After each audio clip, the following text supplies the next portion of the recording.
Welcome, weary soul. I know you're here because rest feels hard to find tonight. Your mind might be churning with decisions, worries about tomorrow, or that familiar weight of feeling like you haven't done enough, been enough, achieved enough to deserve peace. But what if I told you that rest isn't something you earn, it's something you're given? Tonight, you're going to discover the deep wisdom tucked away in Proverbs. Ancient words that speak directly to your restless heart. You'll hear truths about worth, about wisdom, about the kind of peace that comes not from perfect performance, but from understanding how deeply you are valued. These aren't just nice sayings, they're promises that will settle into your spirit like a gentle hand on your shoulder. Take a deep breath with me. Let your body sink into whatever is supporting you right now. Feel your shoulders drop, your jaw unclench. Tonight, you don't have to strive or prove anything. You can simply receive. Father, meet us in this quiet space. Remind us who we are to you. Let your wisdom wash over every anxious thought. We belong to you, and in you we find our rest. Amen. Maybe you're here tonight because you feel like you're making all the wrong choices. Every decision feels overwhelming, and you're questioning whether you have what it takes to navigate this life well. That voice in your head keeps saying you're not wise enough, not good enough, not equipped enough. Listen to what Solomon wrote, a man who understood the weight of decisions. Proverbs 3:5-6. Trust in the Lord with all your heart, and lean not on your own understanding. In all your ways submit to him, and he will make your paths straight. Do you hear that? You don't have to have it all figured out. That pressure you feel to be wise beyond your years, to make perfect choices every time, that's not what God expects from you. He knows you're human. He knows your understanding is limited, and he's not disappointed by that. He's not standing there with crossed arms, frustrated by your confusion. When it says, lean not on your own understanding, it's not dismissing your mind, it's relieving you of the impossible burden of having to see the whole picture. You're trying to navigate with a flashlight when God has the floodlights. He sees the entire path ahead, every twist and turn, every obstacle and opportunity. Tonight, you can release the weight of having to figure everything out. Your worth isn't tied to having perfect wisdom. Your value doesn't depend on making flawless choices. You are loved in your uncertainty, cherished in your questions, held tight in your confusion. Perhaps you're carrying the weight of feeling like you don't matter, like your voice doesn't count, your presence doesn't make a difference. Maybe you've been overlooked, passed over, forgotten one too many times, and now you wonder if you have any value at all. Listen to this truth about how God sees you. Proverbs 31:29. Many women do noble things, but you surpass them all. This isn't about gender, this is about how God sees his children. You surpass them all, not because of what you achieve, but because of who you are to him. In a world that constantly ranks and compares, that makes you feel like you're competing for worth, God looks at you and says, you're incomparable. You don't surpass others because you're perfect. You surpass them because you're his, because he has placed something unique in you that the world desperately needs. Your gentleness in a harsh world, your questions in a world that pretends to have all the answers, your willingness to keep going when everything in you wants to quit. Tonight, let that truth settle deep into your bones. You matter. Your story matters. The way you love people matters. The way you show up, even when it's hard, matters. You're not competing with anyone else for God's love. You already have it, fully and completely. Maybe your heart feels heavy tonight with worry about provision. The bills that don't quite add up, the job that feels uncertain, the future that looks financially overwhelming. You're tired of living paycheck to paycheck, stressed about making ends meet, wondering if God really sees your need. Listen to this promise about God's provision. Proverbs 3 to 9 to 10. Honor the Lord with your wealth, with the first fruits of all your crops. Then your barns will be filled to overflowing, and your vats will brim over with new wine. This isn't about earning God's blessing through giving. It's about understanding that generosity flows from trust, and trust opens our eyes to see how God provides. When we honor God with what we have, even when it feels like so little, we position our hearts to recognize His provision that was already there. God sees every bill on your table, every zero in your bank account, every sleepless night spent worrying about money. He's not distant from your financial stress. He's intimately acquainted with it, and He has provision streams you haven't even imagined yet. The overflowing barns might not look like a lottery win or a sudden inheritance. It might look like an unexpected check, a neighbor who shares their garden harvest, a friend who offers exactly what you need, exactly when you need it. God's provision often comes through the kindness of His people, through opportunities that seem like coincidences but are really His care. Tonight, you can release the grip of financial anxiety, not because your circumstances will magically change by morning, but because you're held by a Father who owns everything and has never once failed to provide for His children. He sees you. He knows your need. He has you covered. Perhaps you're struggling with relationships tonight. People have let you down, broken their promises, walked away when things got hard. You're wondering if you can trust anyone, if real friendship even exists, if you're destined to keep getting hurt by the people you care about. Listen to this wisdom about true friendship. Proverbs 18:24. One who has unreliable friends soon comes to ruin, but there is a friend who sticks closer than a brother. Yes, people will disappoint you. Yes, some friendships will prove shallow when tested, but there is someone who sticks closer than family, and His name is Jesus. He's the friend who doesn't disappear when your problems get complicated. He doesn't get overwhelmed by your needs or tired of your questions.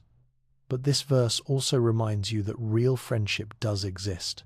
The kind that weathers storms, that shows up in crisis, that chooses loyalty over convenience. You may not have found it yet, or maybe you've found glimpses of it, but God has people prepared to walk alongside you, to be His hands and feet in your life. The hurt you've experienced from unreliable people, that's real, and it matters. You don't have to pretend those betrayals didn't wound you.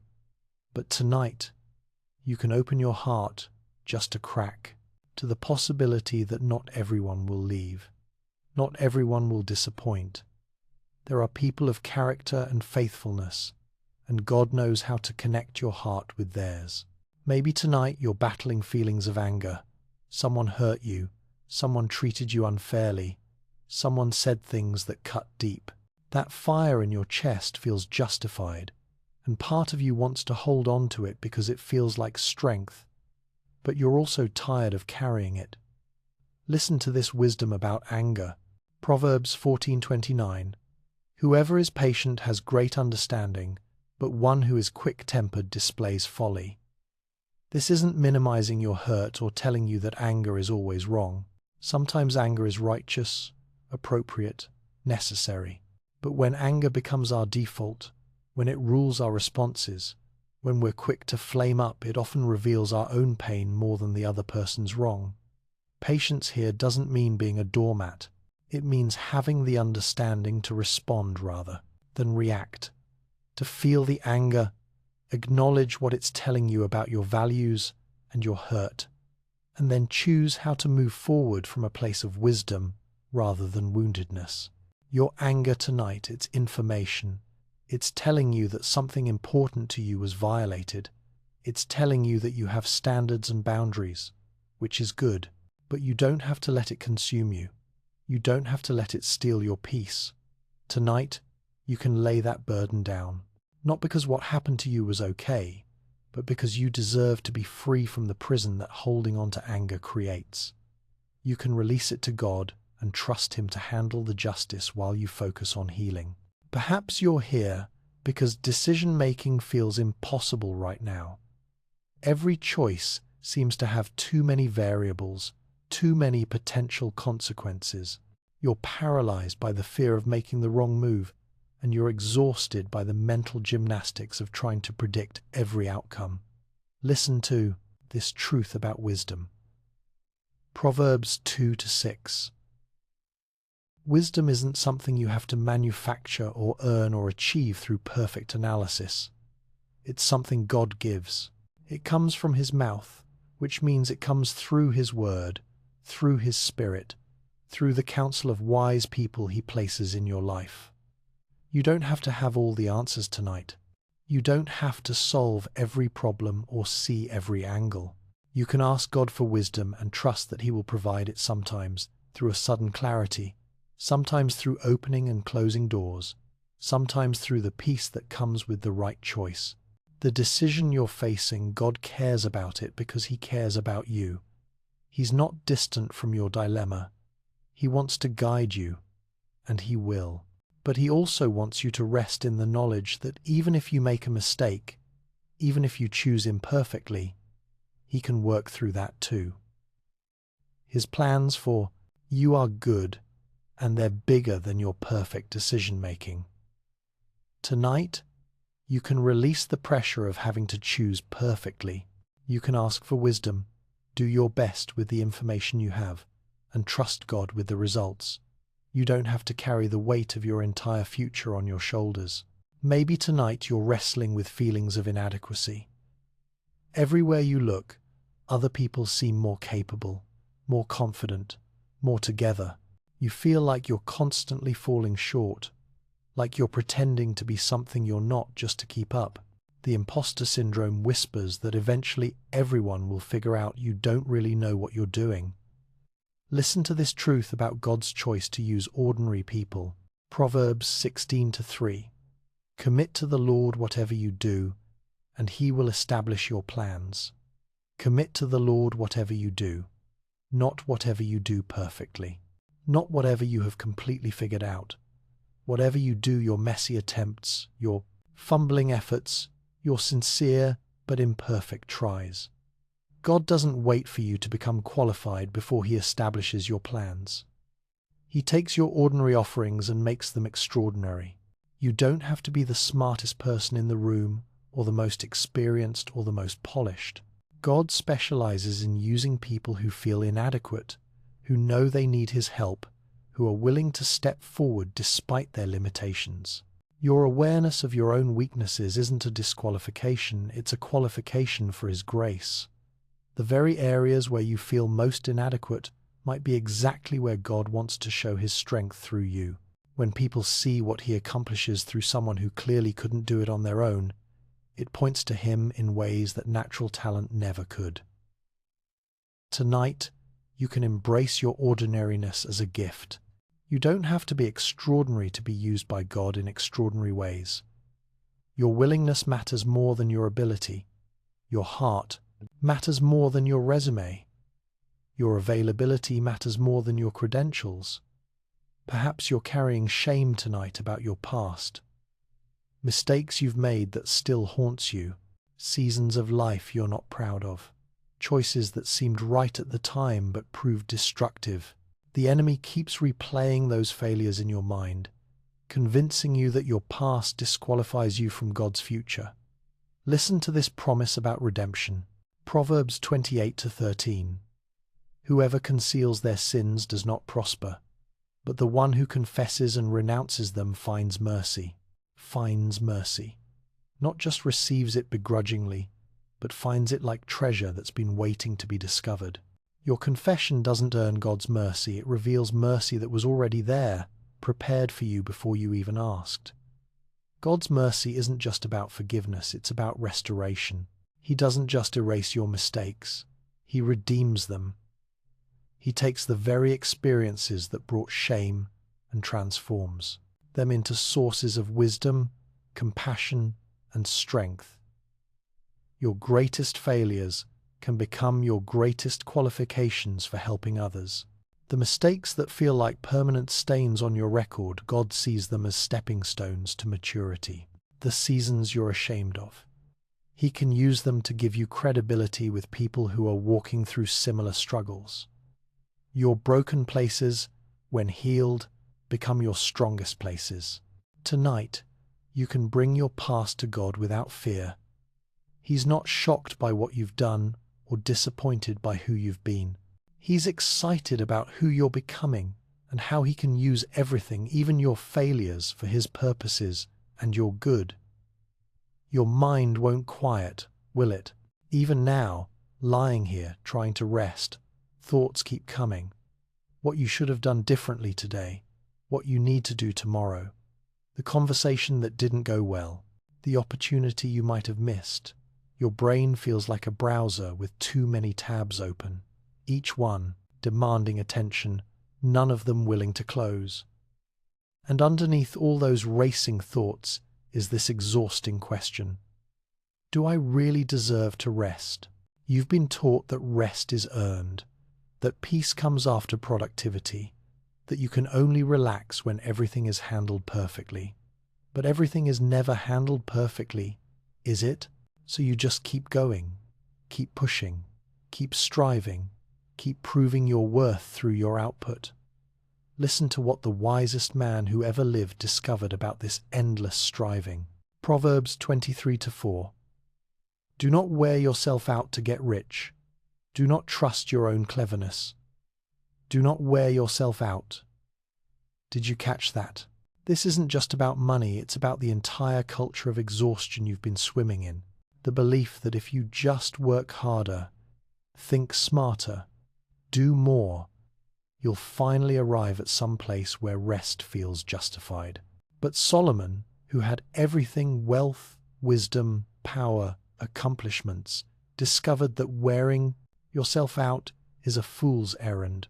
All that striving, all that cleverness you're trusting in, all those late nights and early mornings and skipped meals and postponed rest, they're not getting you where you think they're going. You're wearing yourself out trying to earn something that's already yours. You're exhausting yourself to prove something that's already proven. God doesn't love you more when you're productive. He doesn't value you less when you rest. His opinion of you isn't tied to your output, it's tied to your identity as his child. Tonight, those thoughts racing through your mind, you don't have to solve them all before you can sleep. That endless to-do list, it will still be there tomorrow, but you'll be more capable of handling it if you rest tonight. You deserve rest not because you've earned it, but because you're human, and humans need rest. It's how God designed you. Maybe tonight you're wrestling with the weight of expectations, other people's expectations, but mostly your own. You've set the bar so impossibly high that you're constantly falling short. Perfect parent, perfect employee, perfect friend, perfect Christian. Never making mistakes, never disappointing anyone, never showing weakness or need. The pressure is crushing, isn't it? You're trying to be everything to everyone, and you're exhausted by the performance. You go to bed each night cataloguing your failures, the ways you didn't measure up, the people you let down. Rest feels impossible when you're constantly failing your own standards. Listen to this truth about perfectionism. Proverbs 16:9. In their hearts humans plan their course, but the Lord establishes their steps. Do you see the relief in that verse? You can plan your course, you can set goals, make lists, try your best, but God establishes your steps. Which means when things don't go according to your perfect plan, when you stumble, when life throws you curves you didn't anticipate, it's not a failure of your planning or your character. It's just human life being lived under God's bigger plan. Your perfectionism isn't serving you, it's enslaving you. Those impossible standards aren't motivating you, they're crushing you. You were never meant to be perfect. You were meant to be human, to need grace, to make mistakes and learn from them, to stumble and get back up. Tonight, you can release yourself from the prison of perfectionism. You can acknowledge that you did your best today with what you had, what you knew, what you felt. Tomorrow you might do better in some areas and struggle in others, and that's okay. That's not failure, that's growth. That's not falling short, that's being human. God isn't disappointed in your imperfection. He's not surprised by your mistakes. He's not keeping score of your failures. He established your steps before you were born, and those steps include stumbles, detours, and recoveries. You're not behind schedule.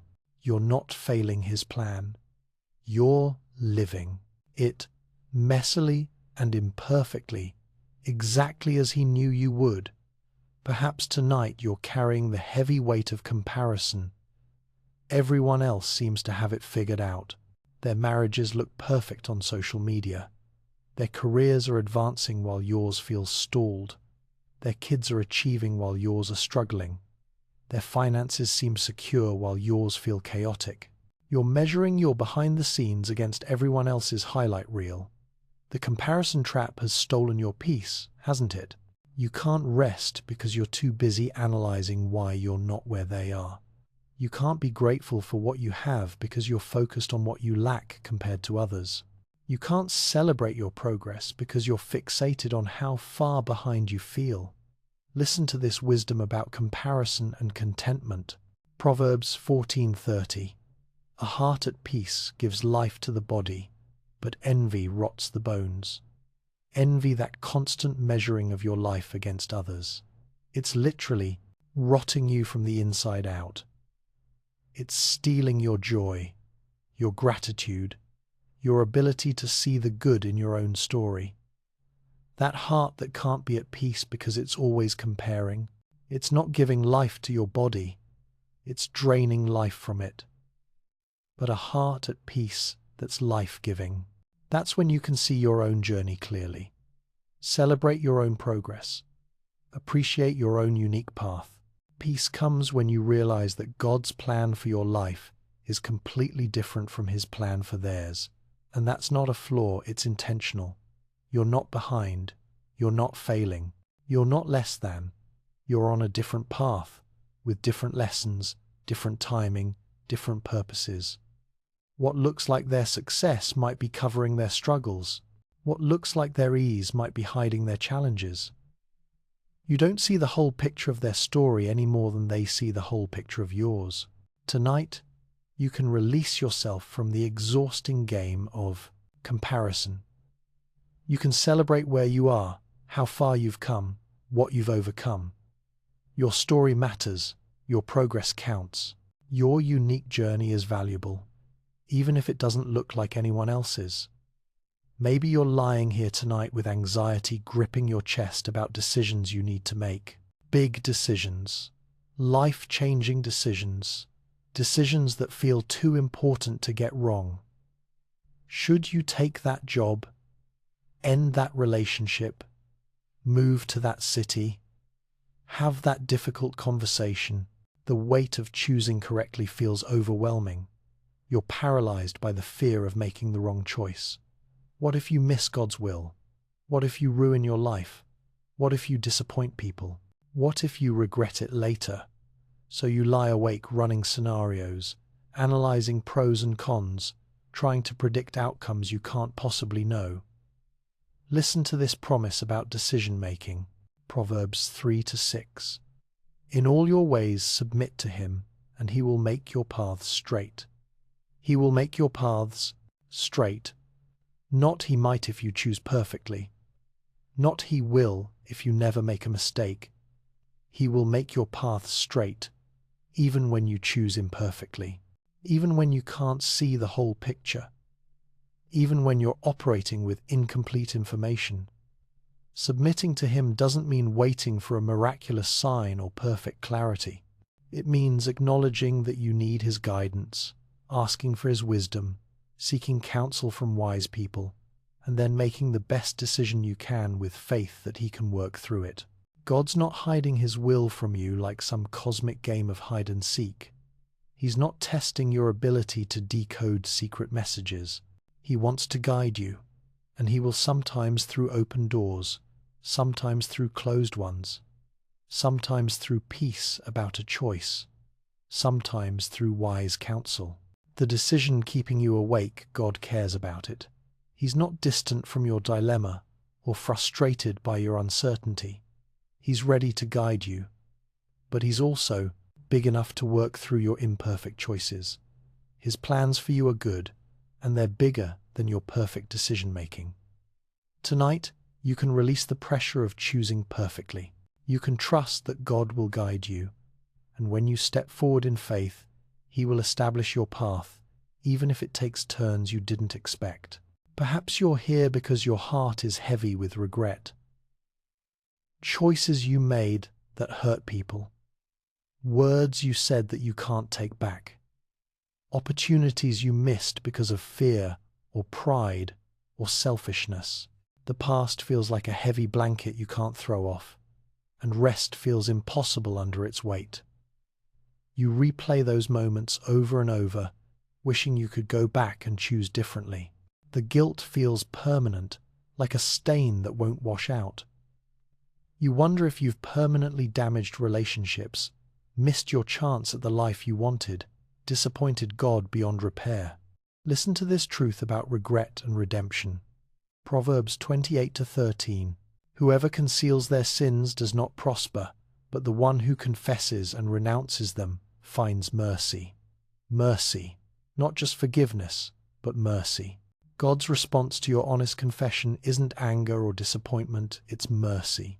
He doesn't minimize your mistakes or pretend they didn't hurt, but He doesn't hold them against you forever either. The regret you're carrying tonight, it shows you have a conscience, which is good. It shows you care about doing right, which is valuable. But it's not meant to be a life sentence. It's meant to lead you to confession, to making amends where possible, to learning from your mistakes, and then to receiving mercy.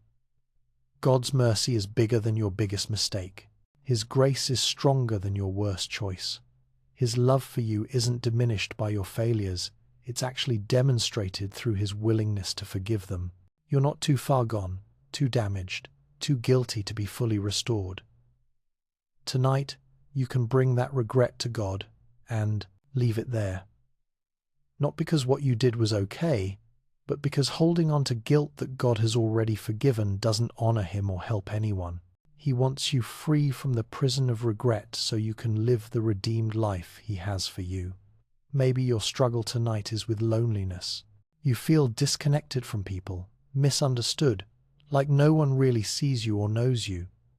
You're surrounded by people but still feel alone, or you're actually alone and the silence feels deafening. The loneliness aches in a way that makes rest feel impossible. You wonder if anyone would miss you if you were gone. If anyone truly cares about your struggles, your dreams, your story. Social media shows everyone connected and happy while you feel invisible and forgotten. The loneliness feels like evidence that you don't matter. Listen to this truth about being known. Proverbs 27-19. As water reflects the face, so one's life reflects the heart.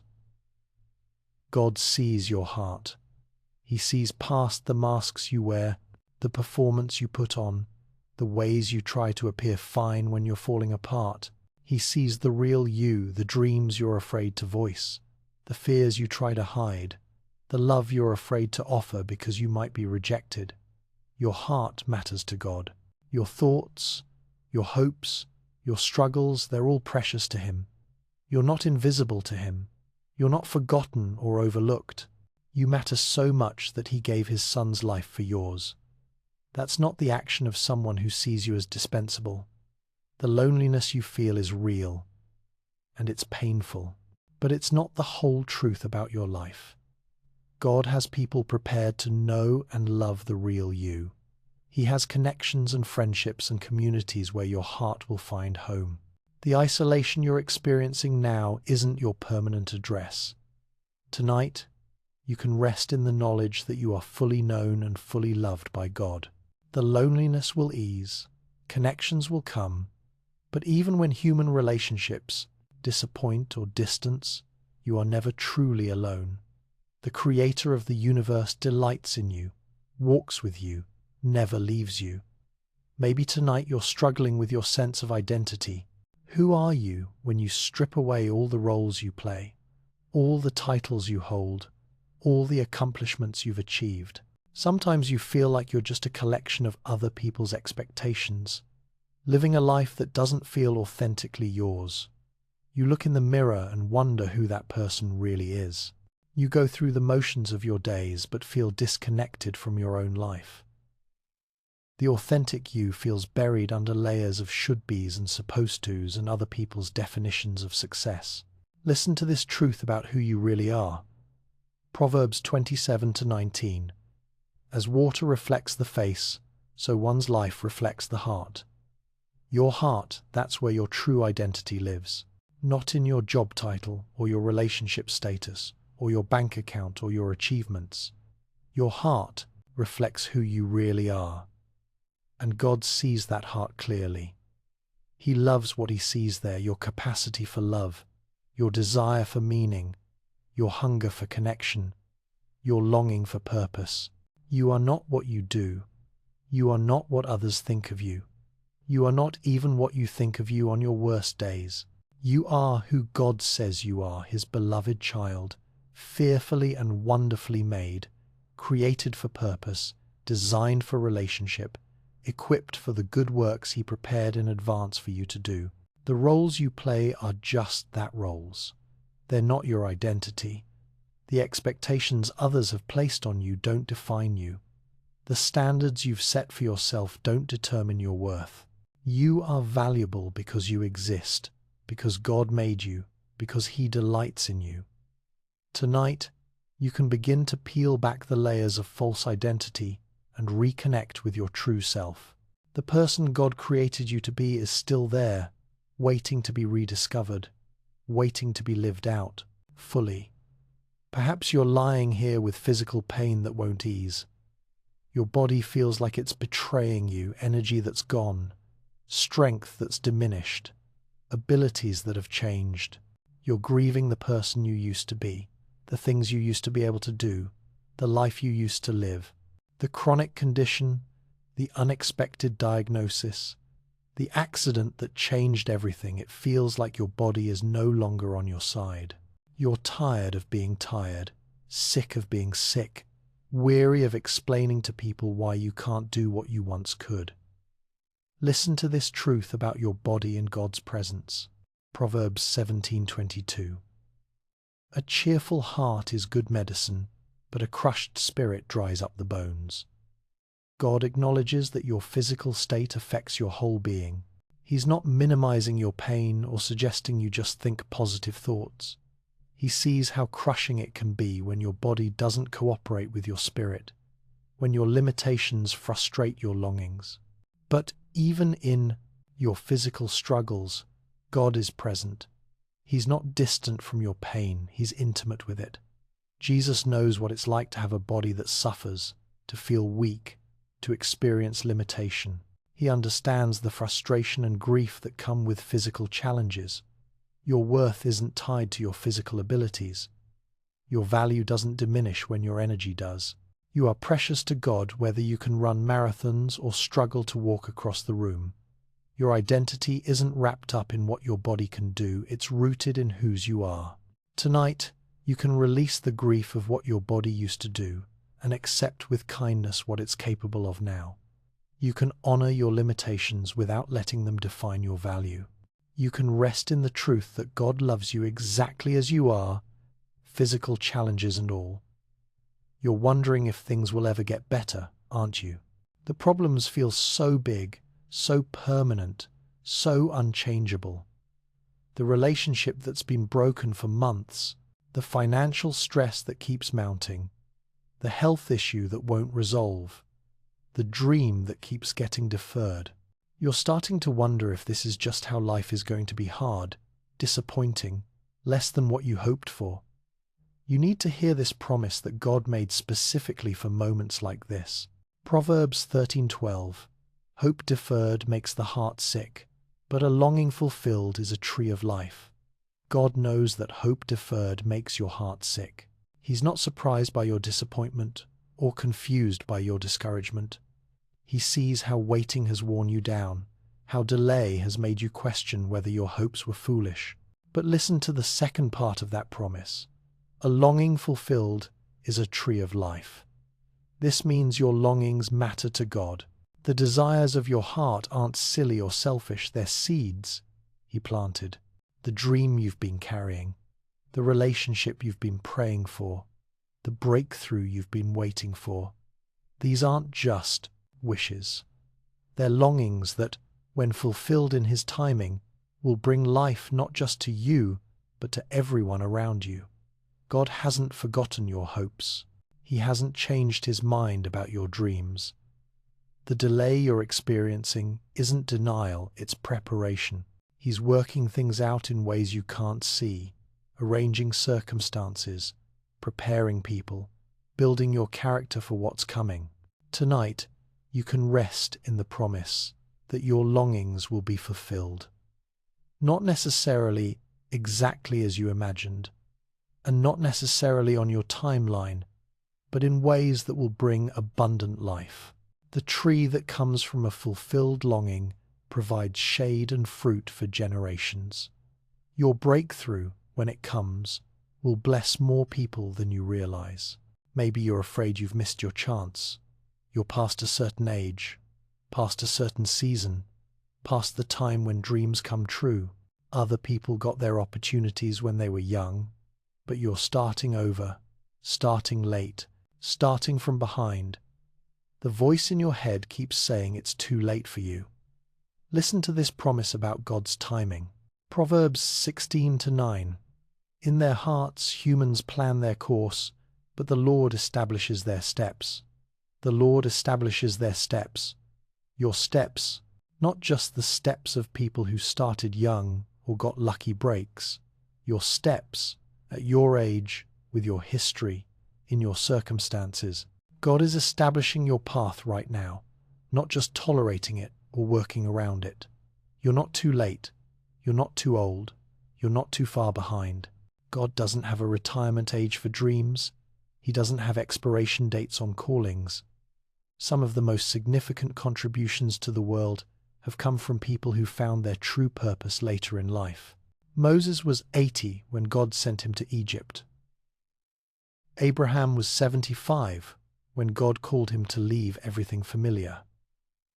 Anna was 84 when she got to see the Messiah she'd been waiting for. God specializes in using people who think they're past their prime. Your experience, your perspective, your hard-won wisdom, these aren't disqualifications. They're qualifications. What you've learned through struggle, what you've gained through patience, what you've developed through adversity, these are exactly what the world needs from you. Tonight, you can release the lie that you've missed your time. Your time is now. Your season is beginning. Your steps are being established by the God who sees your whole life and knows exactly when everything will come together perfectly. Perhaps you're worried about your children tonight. Their choices scare you. Their struggles break your heart. Their future feels uncertain. You've prayed and guided and worried and lost sleep, but they're still making decisions that concern you. You wonder if you failed them somehow, if there's something more you should be doing. Listen to this promise about your children. Proverbs 22:6. Start children off on the way they should go, and even when they are old, they will not turn from it. Even when they are old, they will not turn from it. This doesn't mean they'll never struggle or make mistakes or go through difficult seasons. It means the foundation you've given them, the values you've instilled, the love you've shown these things don't disappear. They're planted deep, and they will resurface. Your child may be wandering right now, but the way you started them off is still there. The prayers you've prayed over them are still working. The truth you've spoken into their lives is still echoing in their hearts, even when their choices suggest otherwise. God loves your children even more than you do. He has plans for them that are good, plans that can work through their mistakes and redeem their poor choices. He can use their struggles to develop character, their failures to build humility, their detours to prepare them for their destiny. You haven't failed as a parent. You did your best with what build. You had what you knew, what you were dealing with. Your love matters. Your prayers matter. Your influence matters, even when you can't see evidence of it. Tonight, you can release your children into God's hands. You can trust that the seeds you planted will grow, that the foundation you laid will hold, that the God who entrusted them to you will never stop working in their lives. Maybe you're lying here worried about provision. The bills are mounting, the job feels insecure, the economy feels unstable. You're trying to trust God with your finances, but the numbers don't add up, and fear keeps creeping in. You wonder if God really sees your need, if He'll really come through. Listen to this promise about God's provision. Proverbs 3:9-10. Honor the Lord with your wealth, with the first fruits of all your crops. Then your barns will be filled to overflowing, and your vats will brim over with new wine. Your barns will be filled to overflowing. This isn't about earning God's blessing through giving. It's about understanding that generosity flows from trust, and trust positions us to receive God's abundance. When you honor God with what you have, even when it's little, you align your heart with His heart of generosity. God sees every bill on your table, every zero in your account, every sleepless night spent worrying about money. He's not distant from your financial stress. He's intimately acquainted with it. He knows what you need before you ask, and He has provision streams prepared that you haven't even imagined. The overflowing barns might not look like a lottery win or sudden inheritance. They might look like unexpected opportunities, generous friends, creative solutions, divine connections.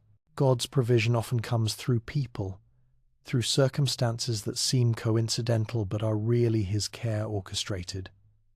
Your value to God isn't determined by your bank account. Your worth isn't tied to your economic status. He doesn't love you more when you're prosperous or less when you're struggling.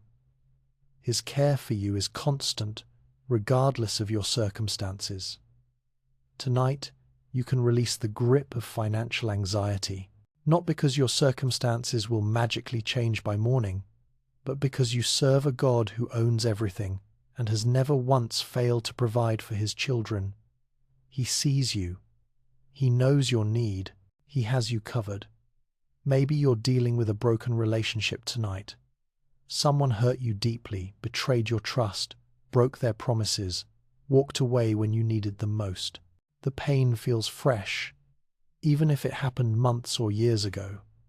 You want to forgive, but you don't know how. You want to heal, but you're afraid of being hurt again. Listen to this promise about healing and wisdom. Proverbs 4:22. They are life to those who find them, and health to one's whole body. God's words, His wisdom, His truth, they are literally life and health to your whole body. This includes your broken heart, your wounded trust, your confused emotions. His truth has healing power for every part of you that's been damaged by betrayal or disappointment. The hurt you experienced was real, and it matters to God. He's not minimizing your pain or rushing your healing, but He also doesn't want you to stay stuck in bitterness or fear. He wants to restore you fully, not just to where you were before you were hurt, but to a place of greater wisdom and strength. Forgiveness doesn't mean pretending the hurt didn't happen or trusting someone who hasn't proven trustworthy. It means releasing the debt they owe you and letting God handle the justice while you focus on healing. It means choosing freedom over the prison that unforgiveness creates. God has relationships prepared for you that will restore your faith in human connection, people of integrity and faithfulness who will show you what healthy love looks like. But first, He wants to heal the wounds so you can receive that love when it comes. Tonight, you can begin the process of letting God heal your heart, not because what happened to you was okay, but because you deserve to be free from the pain that's holding you captive. His love is bigger than your hurt. and his healing is stronger than your wounds. Perhaps you're struggling with purpose tonight. You feel like you're just going through the motions, existing rather than truly living. Other people seem to have clear direction, obvious callings, meaningful work, but you feel stuck in routine, wondering if your life matters, if you're making any real difference. Listen to this promise about purpose. Proverbs 19:21. Many are the plans in a person's heart, but it is the Lord's purpose that prevails. It is the Lord's purpose that prevails. This means you have a purpose, not just a generic human purpose, but a specific, unique, important purpose that God designed specifically for you. The restlessness you feel, the sense that there's more that's not, discontentment. That's divine discontent, God stirring your heart toward your destiny. Your purpose isn't necessarily a grand, dramatic calling that everyone will recognize. It might be raising your children with love, serving your community with kindness, creating beauty in a broken world, showing compassion to people who are overlooked. Purpose isn't about fame or recognition, it's about faithfulness to what God has called you to do. The plans in your heart, those dreams that seem impossible, those ideas that excite you, those causes that move you, God put those there. They're not random, they're clues to your calling. The fact that certain things matter to you is evidence that God has designed you to make a difference in those areas. You're not too ordinary for extraordinary purpose. God specializes in using ordinary people to do extraordinary things. Your background, your personality, your experiences, these aren't obstacles to overcome. They're tools God has been preparing for the work He's called you to do. Tonight, you can rest in the confidence that your life has meaning and direction. Your purpose is unfolding, even when you can't see it clearly. God's plan for you is prevailing, even through the confusion and uncertainty. Maybe you're afraid of what tomorrow holds. The future feels uncertain, even scary. Change is coming that you didn't ask for, challenges you don't feel prepared for. You want to trust God with tomorrow, but the unknowns feel overwhelming. Listen to this final promise about the future. Proverbs 31:25. She is clothed with strength and dignity. She can laugh at the days to come. She can laugh at the days to come. Not because she knows what's coming, but because she knows who holds what's coming. Not because the future will be easy, but because she's clothed with strength and dignity that come from God. You can laugh at the days to come, not with naive optimism that ignores real challenges, but with confident trust in a God who has never failed you. The strength you need for tomorrow's challenges will come tomorrow. The grace you need for next month's difficulties will be available next month. God has prepared you for what's ahead more than you realize. The struggles you've overcome have built resilience. The faith you've developed through past challenges will sustain you through future ones. The wisdom you've gained will guide you through decisions you haven't had to make yet. Tonight, you can release your fears about the future. Tomorrow belongs to God, and you belong to God. He who has brought you this far will not abandon you now. The same hands that have carried you through every difficulty so far are the hands that will carry you through whatever comes next. Rest tonight, knowing that your future is secure not because you can control it, but because it's held by the one who controls everything. Maybe you need to hear this promise about restoration tonight. You feel broken, worn down, like too much has been taken from you. The losses have accumulated relationships, dreams, health, innocence, hope. You wonder if you'll ever be whole again, if God can truly restore what feels permanently damaged. Listen to this incredible promise about God's restorative power. Proverbs 6:33-1. People do not despise a thief if he steals to satisfy his hunger when he is starving. Yet if he is caught, he must pay sevenfold, though it costs him all the wealth of his house. This passage reveals a principle about God's justice and restoration. When something is stolen from you, your peace, your joy, your opportunities, your relationships, God doesn't just replace what was taken. He restores sevenfold. He gives back more than what was lost. The enemy may have stolen seasons from you, but God specializes in redeeming time. He may have robbed you of opportunities, but God opens doors that no one can shut. He may have taken relationships, but God prepares connections that are deeper and more meaningful than what you lost. Your brokenness isn't the end of your story, it's the beginning of your restoration story. The places where you've been wounded are where God wants to demonstrate His healing power. The areas where you've experienced loss are where He wants to show His abundance. You may feel like damaged goods, but God sees raw material for a masterpiece. You may feel like your best days are behind you, but God's restoration often looks like the best days being ahead of you. The sevenfold return may not look exactly like what you lost, but it will be exactly what your heart needs. Tonight, you can dare to hope for restoration, not just getting back to where you were, but being brought to a place better than you've ever been. God's promises aren't just about maintaining status quo, they're about abundant life, overflowing blessing, exceeding expectations. Perhaps you need to hear about God's promise concerning your calling tonight. You feel like you've missed it, lost it, or never clearly heard it. Other people seem to have obvious purposes, clear directions, unmistakable callings. But you feel like you're wandering, like you've somehow missed the memo about your life's work. Listen to this promise about your unique purpose. Proverbs 20:5.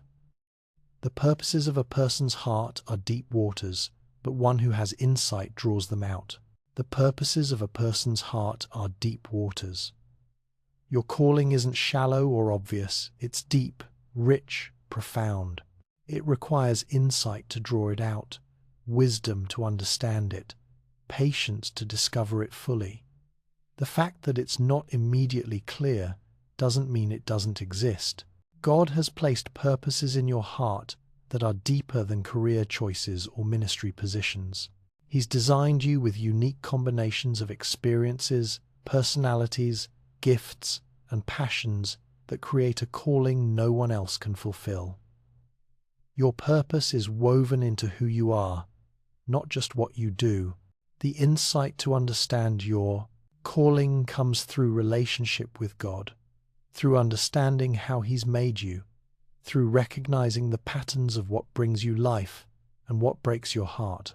It comes through paying attention to what you're naturally drawn to, what problems you can't ignore, what needs you feel compelled to meet. Your calling may not look like anyone else's. It may not come with a clear job title or obvious platform. It may be lived out through parenting, friendship, creativity, service, leadership, or simply being a person of character in whatever sphere you find yourself. Tonight, you can trust that God has purposes for your life that are profound and meaningful. They're not hidden from you maliciously, they're treasures waiting to be discovered through seeking, through relationship with Him, through paying attention to how He's uniquely designed you. Maybe tonight you need to hear about God's faithfulness in the small details of your life. You've been so focused on the big answers, the major breakthroughs, the dramatic interventions, that you've missed the 1,000 small ways He's been caring for you every single day. Listen to this truth about God's attentive care. Proverbs 16:33. The lot is cast into the lap, but its every decision is from the Lord. Even the seemingly random events, the coincidences, the small moments that feel insignificant, God is orchestrating them all. That parking spot that opened up just when you needed it, the friend who called right when you were feeling lonely, the song that came on the radio with exactly the words you needed to hear. God is in the details of your life.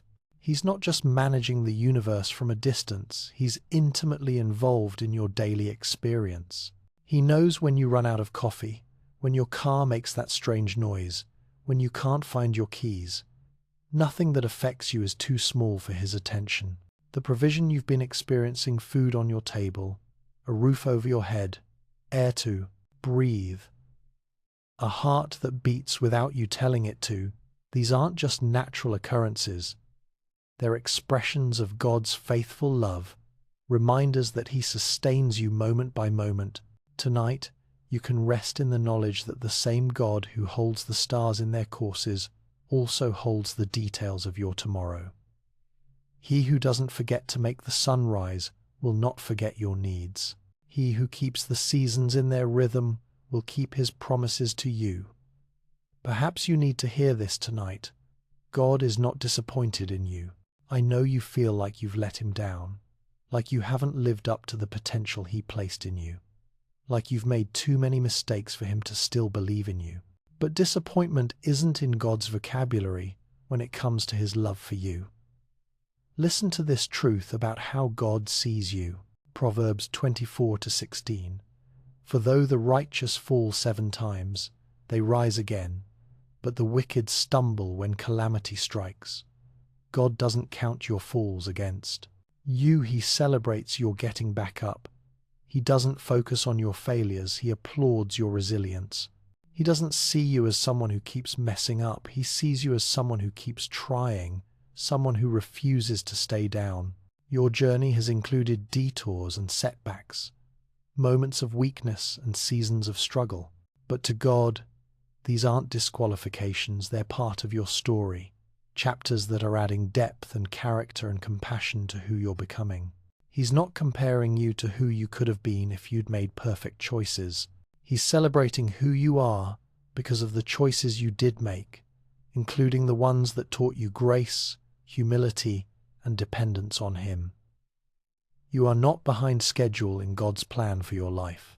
You are exactly where you need to be, learning exactly what you need to learn, becoming exactly who he created you to be. The path has been winding, but it's been yours, and he's been with you every step of the way. Tonight, you can release the weight of divine disappointment because it doesn't exist. God is proud of you, not because you're perfect, but because you're his. He delights in you, not because you always get it right, but because he loves seeing his character being formed in you through every experience, including the difficult ones. Maybe you need to hear this final promise about God's eternal perspective on your life. The struggles you're walking through right now feel overwhelming because you're seeing them from the middle of the story. But God sees your life from beginning to end, and he knows how every chapter serves the beautiful narrative he's writing through you. Listen to this profound truth about eternity's perspective. Proverbs 31-29. Many women do noble things, but you surpass them all. This isn't just about earthly accomplishments or external recognition. From God's eternal perspective, you surpass them all, not because you're perfect, but because you're completely and uniquely loved by him. In his eyes, there's no competition, no comparison, no ranking. You are incomparable because you're you. The struggles that feel so heavy right now, they're temporary. The pain that feels so sharp, it has an expiration date. The season that feels so difficult, it's preparing you for something beautiful. What feels like the end of the story is often just the end of a chapter. God is writing something magnificent through your life. The plot twists, the difficult characters, the unexpected detours, they're all part of a story that ends in triumph, in restoration, in joy. You can't see the ending yet, but he can, and it's breathtaking. The broken places in your story aren't flaws in the narrative, they're places where light gets in. The chapters that feel like failures aren't mistakes in the manuscript, they're setups for redemption. The seasons that feel like wilderness aren't punishments, they're preparation for the promised land. Tonight, you can rest in the confidence that your story is being written by the greatest author who ever lived. He doesn't make mistakes, he doesn't waste experiences, and he never writes boring endings. Your story matters because you matter. Your journey has purpose because you have purpose. Your life is significant because God has made it so. From this eternal perspective, you can release the pressure to understand everything, to control everything, to fix everything. You can trust the author of your story to make it beautiful, meaningful, and ultimately triumphant. You don't have to see the whole plot, you just have to live your chapter faithfully, knowing that He who began this good work in you will complete it. Rest now in this magnificent truth. You are not just surviving your story, you are living a story that will echo in eternity. The love you've shown, the faith you've demonstrated, the hope you've maintained in difficult circumstances, these are not just personal victories, they are contributions to the great narrative of God's love being written through human lives. You matter more than you know. Your story is more significant than you realize. Your life has more impact than you can imagine. And tonight, you can rest in the beautiful truth that the best chapters are still being written. As we come to the close of our time together, there's one more beautiful truth I want to leave with you. Tonight, you have the opportunity to practice one of the most sacred acts a human can perform, the act of surrender. Not surrender as defeat, but surrender as trust, not giving up, but giving over. Listen to this final wisdom about the beauty of surrender. Proverbs 3:5-6. Trust in the Lord with all your heart, and lean not on your own understanding. In all your ways submit to Him, and He will make your path straight. Trust in the Lord with all your heart. All your heart, not just the parts that feel strong, but the parts that feel weak. Not just the confident parts, but the scared parts. Not just the faithful parts, but the doubting parts. All of your heart, exactly as it is tonight, can trust in the Lord. When you surrender to sleep tonight, you're practicing this sacred trust. You're releasing consciousness, releasing control, trusting your body to a process you can't direct. You're trusting that you'll wake up refreshed, that your heart will keep beating while you rest, that tomorrow will come and you'll be equipped to meet it. This nightly surrender is a picture of the daily surrender God invites you into, releasing the illusion of control, trusting His care, believing that He's working even when you can't see it, resting in His sovereignty over the details of your life. Tonight, as you surrender to sleep, let it be a practice in surrendering to God. Release not just your consciousness, but your worries. Let go not just of your wakefulness, but your need to manage everything.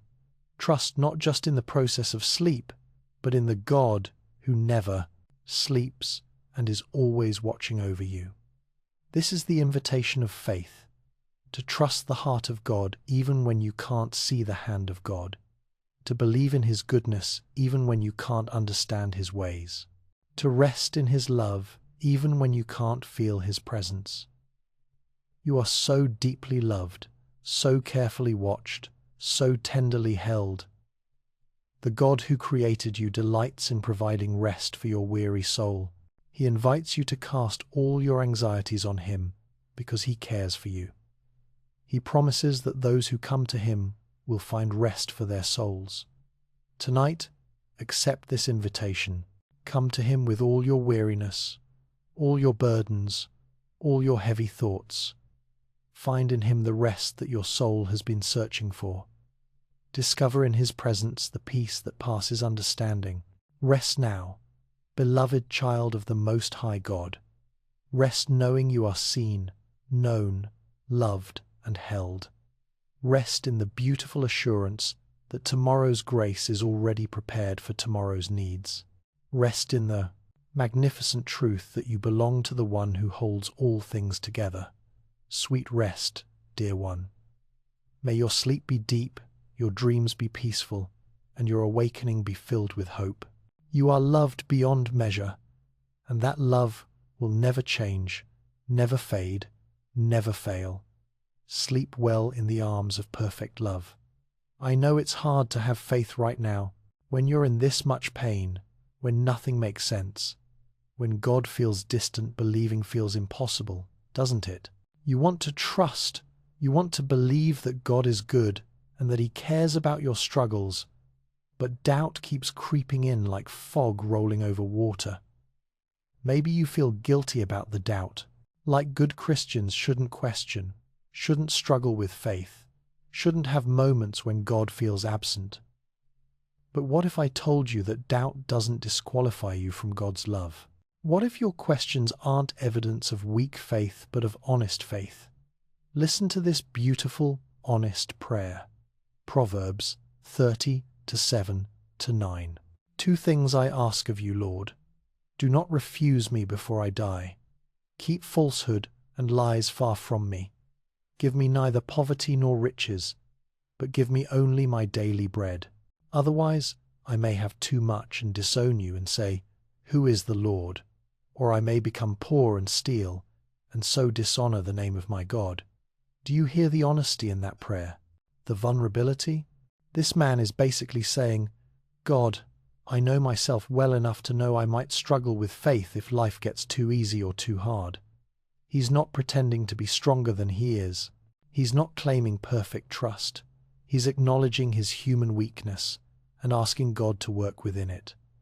Your doubt tonight, it doesn't shock God or disappoint Him. He knows you're human.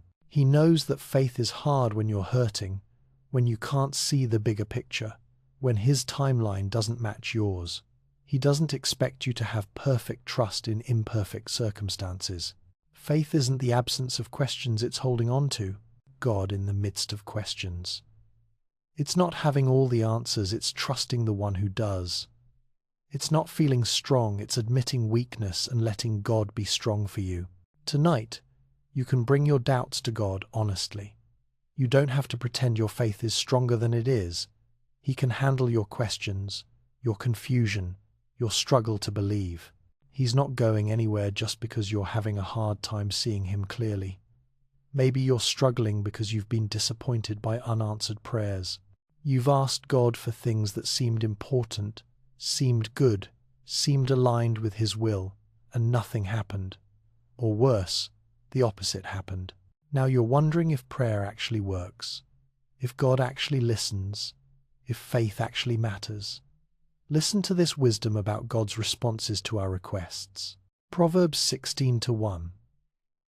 To humans belong the plans of the heart, but from the Lord comes the proper reply. From the Lord comes the proper reply. Not always the reply we want, not always the reply we expect, but always the proper reply.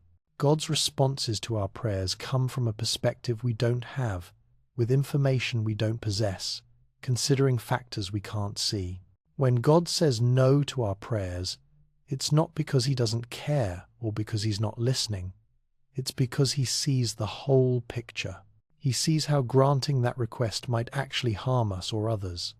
He sees the better plan that requires a different path. He sees the perfect timing that isn't now. When God delays His answer, it's not because He forgot or because your prayer isn't important enough. It's because He's orchestrating circumstances, preparing people, developing your character, arranging the best possible outcome. His delays are often His greatest gifts. The prayer you think He didn't answer, maybe He answered it differently than you expected. Maybe the yes is coming in a form you didn't anticipate. Maybe the protection you needed looked like the closed door that disappointed you. Maybe the blessing you wanted was actually the need that drove you closer to Him. Your unanswered prayers don't mean God doesn't love you. They might be the greatest evidence that He does. Sometimes love says no. Sometimes love waits. Sometimes love gives us something better than what we asked for. Tonight, you can trust that God hears every prayer, even when you can't see evidence of His response. Your prayers matter. They change things, even when they don't change the things you wanted them to change. They change you. They change your relationship with God. They change your perspective on what really matters. Perhaps you're struggling with faith because life has been hard for so long. You keep waiting for things to get easier, for God to intervene in ways you can see, for relief that doesn't come. You're tired of hoping just to be disappointed again. It feels safer to stop expecting good things than to keep being let down.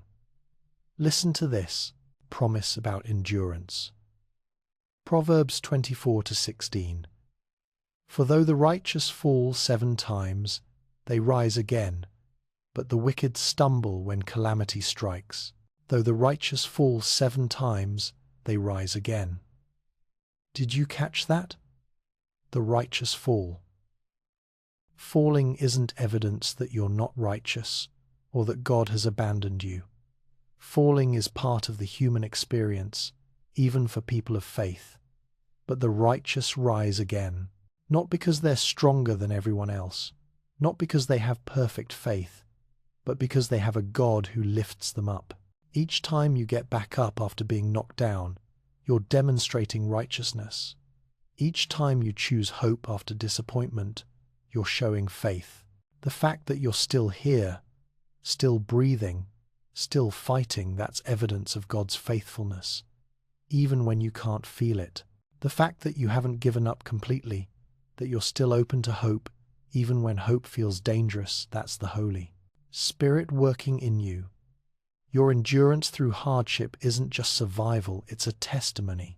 Your willingness to keep going when everything in you wants to quit is inspiring to people who are watching, even when you don't know they're watching. Your faith under fire is more powerful than faith in comfort. God hasn't forgotten you in your struggle. He's not punishing you or testing you beyond what you can bear. He's walking through this difficult season with you, carrying you when you can't carry yourself, holding you together when everything feels like it's falling apart. Tonight, you can rest in the knowledge that falling doesn't disqualify you from God's love. Getting up is what matters, and you will get up. You always do, because you have a God who specializes in resurrection, in making beauty from ashes, in bringing life from death. Maybe your faith is struggling because God doesn't feel real to you right now. You read the Bible and it feels like words on a page. You pray, and it feels like talking to the ceiling. Other people talk about experiencing God's presence, but you feel nothing. You wonder if you're doing something wrong, or if God just doesn't show up for people like you. Listen to this truth about seeking God. Proverbs 8:17. I love those who love me, and those who seek me find me. Those who seek me find me. This is a promise, not a suggestion or a possibility. If you're seeking God, you will find him. Not necessarily in the dramatic ways you might expect, not necessarily with feelings and experiences you can point to, but you will find him. Sometimes God's presence feels like sudden peace in the middle of chaos. Sometimes it feels like unexpected strength when you thought you had nothing left. Sometimes it feels like a random phone call from a friend exactly when you needed encouragement. Sometimes it feels like the sunrise that takes your breath away, or the song lyric that speaks directly to your situation. God doesn't always show up in burning bushes or audible voices. Most of the time, he shows up in ordinary moments, in quiet whispers, in gentle nudges, in doors that open or close at just the right time. He shows up through people, through circumstances, through the peace that passes understanding. The fact that you're seeking him is evidence that he's drawing you. The desire for God that you feel that comes from him. The hunger for something more, something deeper, something real, that's the Holy Spirit stirring in you. You wouldn't be seeking if he wasn't already pursuing you. Tonight, you can trust that your seeking isn't in vain. God is not hiding from you. He's not playing games with your faith. He wants to be found, and he will be found. Sometimes the finding happens gradually, in small revelations over time rather than one dramatic moment. Keep seeking, keep asking, keep knocking. The door will open, the seeking will be rewarded, the questions will be answered. Maybe not on your timeline or in your preferred way, but in his perfect timing and in the way that will bless you most. Perhaps you're struggling with faith because you feel like you've failed God too many times. Your track record of following him feels inconsistent at best. You make commitments and break them. You have good intentions and fall short. You wonder if God gets tired of your repeated failures, your ongoing need for forgiveness, your inability to get it right. Listen to this truth about God's patience. Proverbs 24-16. For though the righteous fall 7 times, they rise again. 7 times. That's not a literal number, it's a way of saying over and over again. The righteous person isn't someone who never falls. The righteous person is someone who keeps getting back up. God's definition of righteousness includes repeated failure and recovery. Your failures don't disqualify you from God's love, they qualify you for His grace. Your repeated need for forgiveness doesn't exhaust His patience, it demonstrates His character. Your inability to be perfect doesn't surprise Him, it's exactly why He sent Jesus. God doesn't keep a record of your wrongs once you've confessed them. He doesn't hold your past mistakes against your present relationship with Him. He doesn't love you less when you struggle, or more when you succeed. His love is constant, regardless of your performance. Every time you fall and get back up, you're showing faith.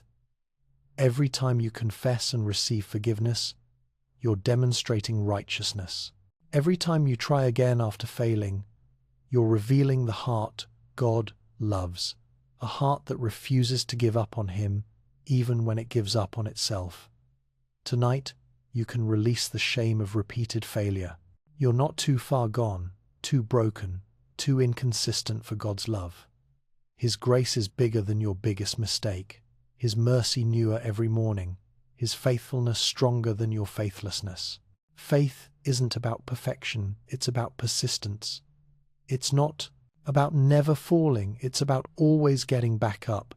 It's not about being strong enough on your own, it's about being weak enough to need Him. You don't have to have perfect faith to have real faith. You don't have to understand everything to trust something. You don't have to feel strong to be held by strength. Tonight, let your weak faith be enough, because God's strength is made perfect in weakness. Maybe your faith is being tested by the season of waiting you're in. You've been believing, hoping, praying for something for so long that you're starting to wonder if God heard you, if He cares, if His promises are really true. The delay feels like denial, and your faith feels stretched to the breaking point. Listen to this wisdom about God's timing. Proverbs 13:19. A longing fulfilled is sweet to the soul, but fools detest turning from evil. A longing fulfilled is sweet to the soul.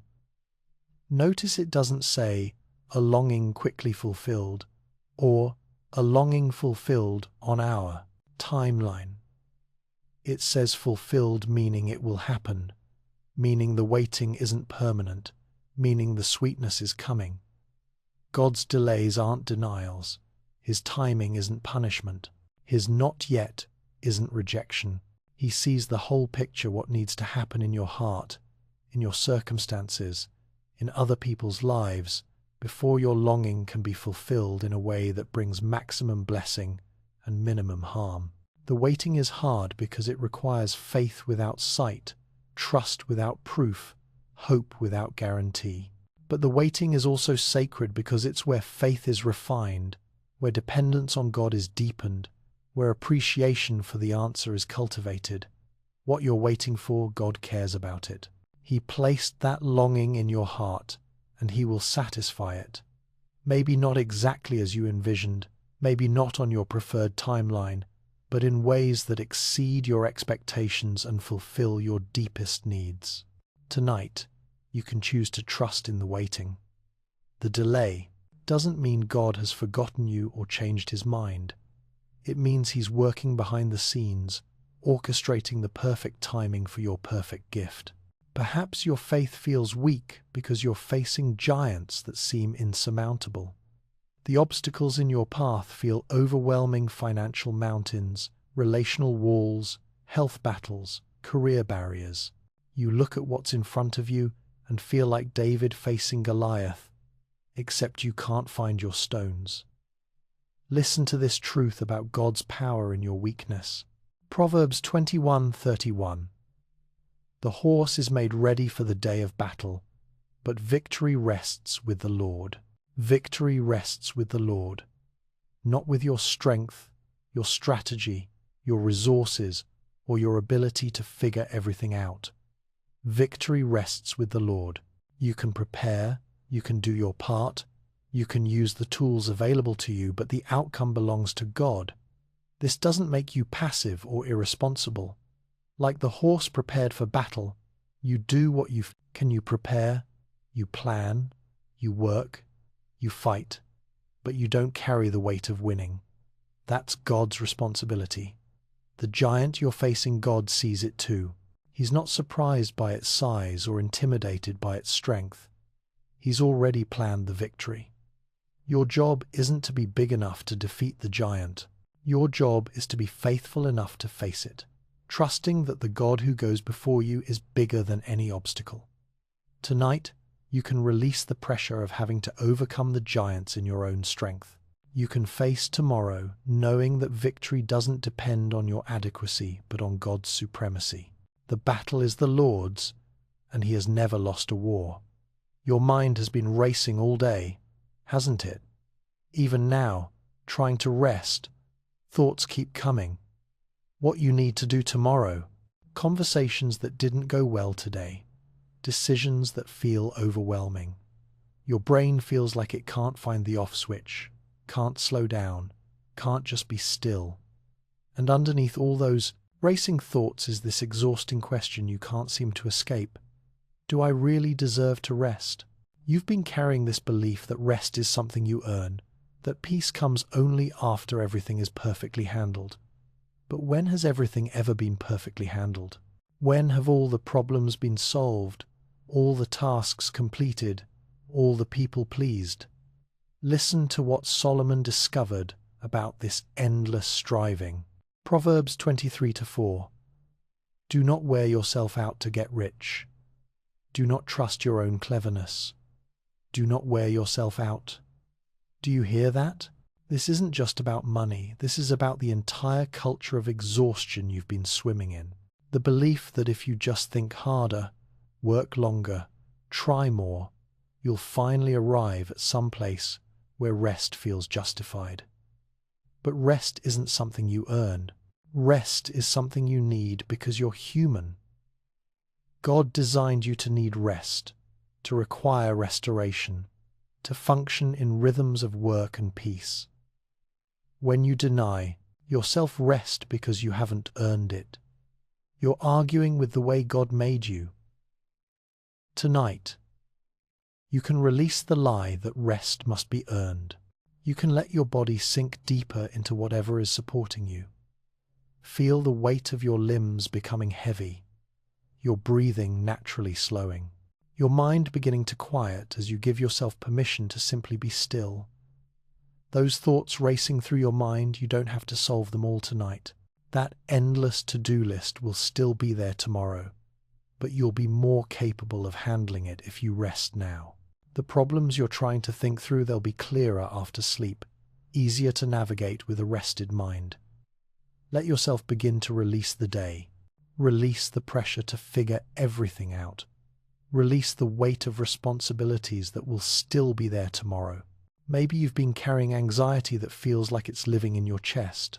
That tight feeling, that sense of something always being wrong, that hypervigilance that won't let you truly relax. Your nervous system has been in fight or flight mode for so long, it's forgotten how to rest.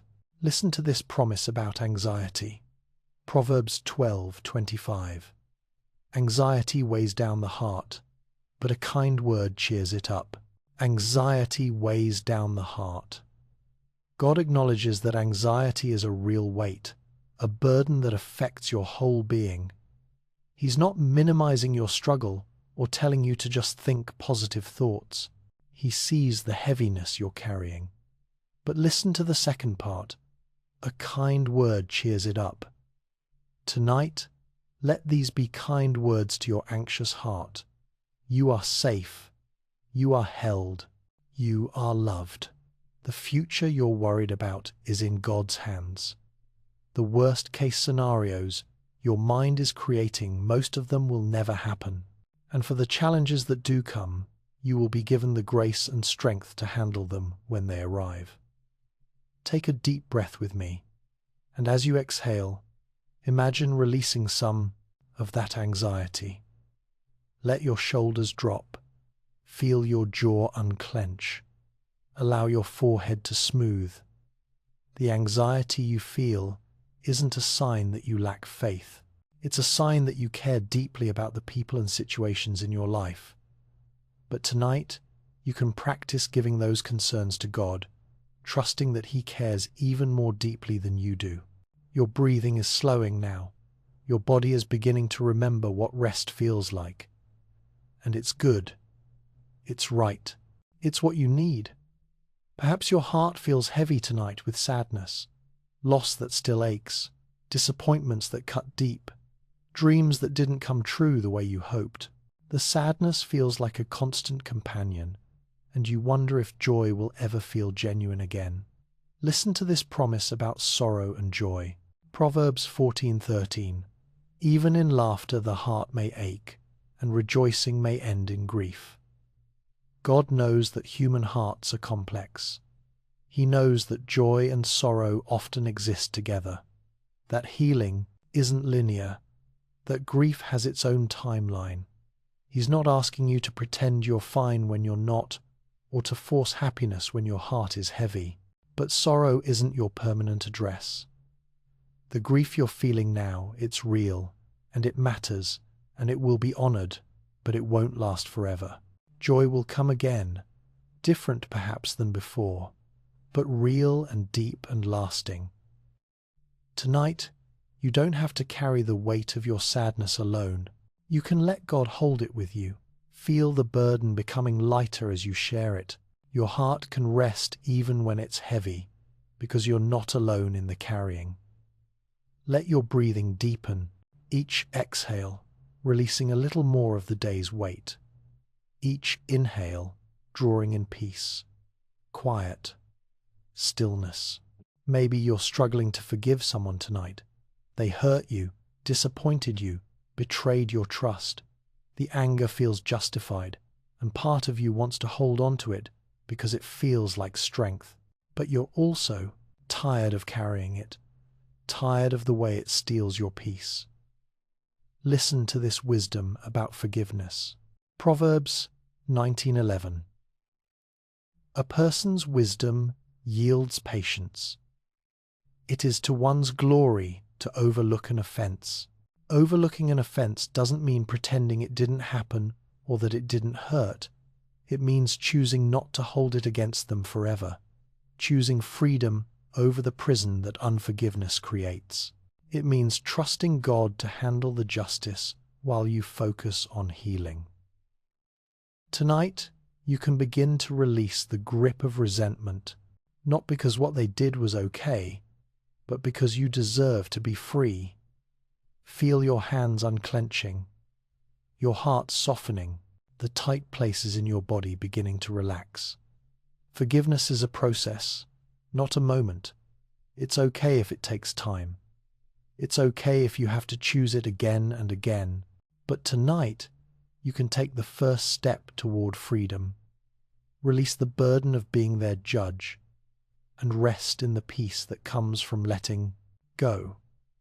Your body is growing heavier now, sinking deeper into rest, and it feels good to let go, to stop striving, to simply be. As your mind continues to quiet, listen to this beautiful promise about sleep. Proverbs 3:24. When you lie down, you will not be afraid. When you lie down, your sleep will be sweet. Your sleep will be sweet.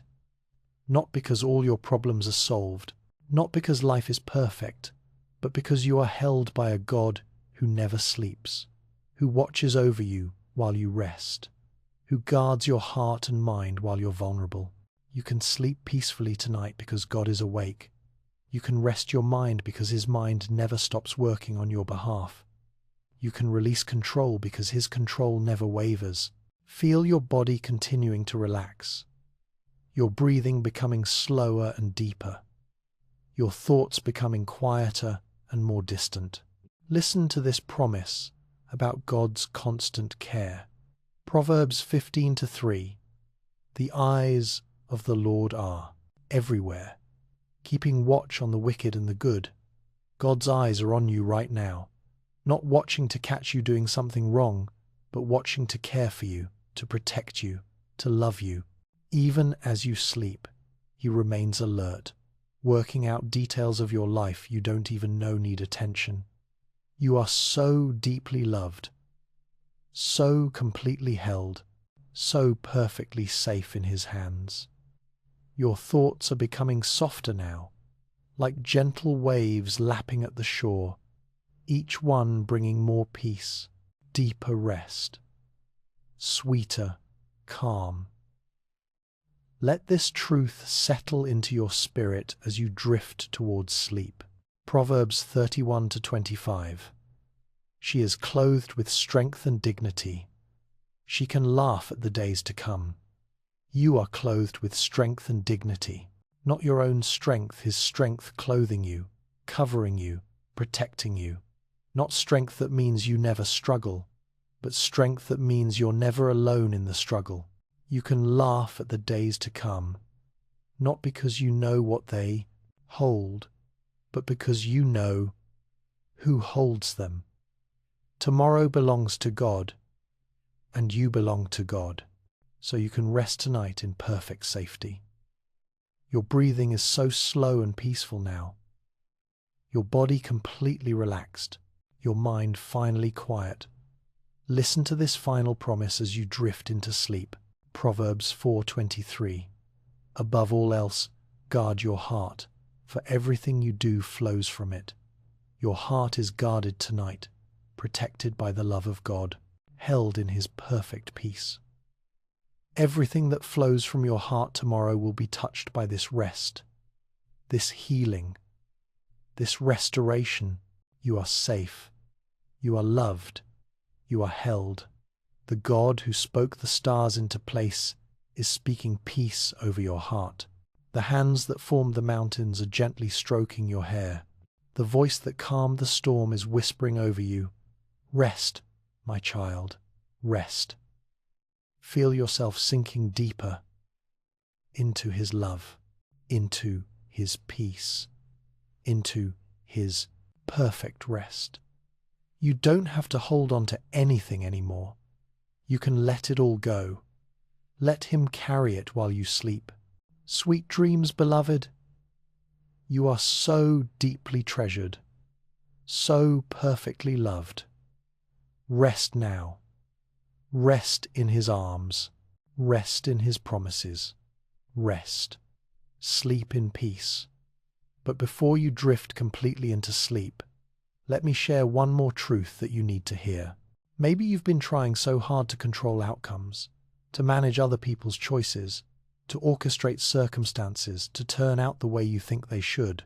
The weight of feeling responsible for everything and everyone is crushing you. Listen to this final wisdom about releasing control. Proverbs 16:1. To humans belong the plans of the heart, but from the Lord comes the proper reply. From the Lord comes the proper reply. You can plan, you can hope, you can work toward good outcomes, but God has the final word. And His word is always proper, always right, always best, even when it's not what you expected. Tonight, you can release the illusion of control. You can stop trying to be God in other people's lives. You can trust that the one who actually is in control loves them even more than you do. Your loved ones, your circumstances, your future. They're all held in hands much more capable than yours. Rest now in that beautiful release. Rest knowing that control was never your burden to carry. Rest in the arms of the one who actually governs the universe. Sleep now. Sleep in perfect peace, knowing you are loved, you are held, you are safe. Sweet dreams, beloved child of God. As you rest now, Let this final image fill your mind. Imagine yourself as a child, safe in your father's arms. He's rocking you gently, humming over you, his heartbeat steady and strong beneath your ear.